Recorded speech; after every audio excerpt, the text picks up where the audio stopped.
ఏది అయినా ట్రై చెయ్యి ఆచి chicken masala. Aachi chicken masala. Good afternoon, welcome to Big TV. నేను సరిత.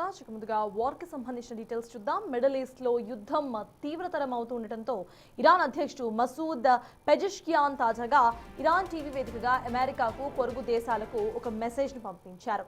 తాము లొంగిపోవటం అన్నది అమెరికాకు పగటికల మాదిరిగానే మిగిలిపోతుందని అన్నారు. అమెరికా అధ్యక్షుడు డొనాల్డ్ ట్రంప్ డిమాండ్ చేస్తున్న బేషరతు లొంగుబాటుపై పెజెష్కియాన్ ఘాటుగా రియాక్ట్ అయ్యారు. అమెరికా కంటున్న కళ వారి సమాధుల వరకు వెళ్లాల్సిందే తప్ప అది ఎప్పటికీ కూడా నిజం కాదని అన్నారు ఆయన.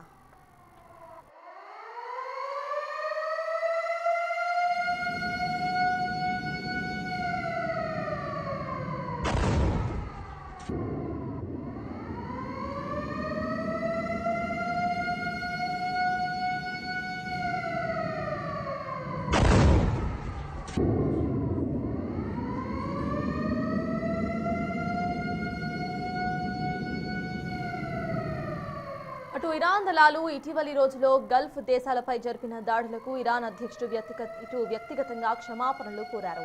ఇది పొరపాటున లేదా కింది స్థాయి అధికారుల కమ్యూనికేషన్ లోపం వల్ల జరిగినట్టుగా చెప్పారు. ఇరాన్ తాత్కాలిక లీడర్షిప్ కీలక నిర్ణయం తీసుకుందని తెలిపారు.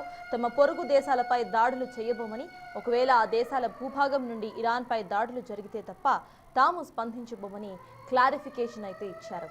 యుద్ధాన్ని ముగించేందుకు కొన్ని దేశాల మధ్యవర్తిత్వం ప్రారంభించాయని, ఇరాన్ శాంతికి కట్టుబడి ఉందని అన్నారు ప్రెసిడెంట్. అయితే తమ దేశ గౌరవాన్ని, సార్వభౌమాధికారాన్ని కాపాడుకోవడంలో వెనక్కు తగ్గేదే లేదని అన్నారు.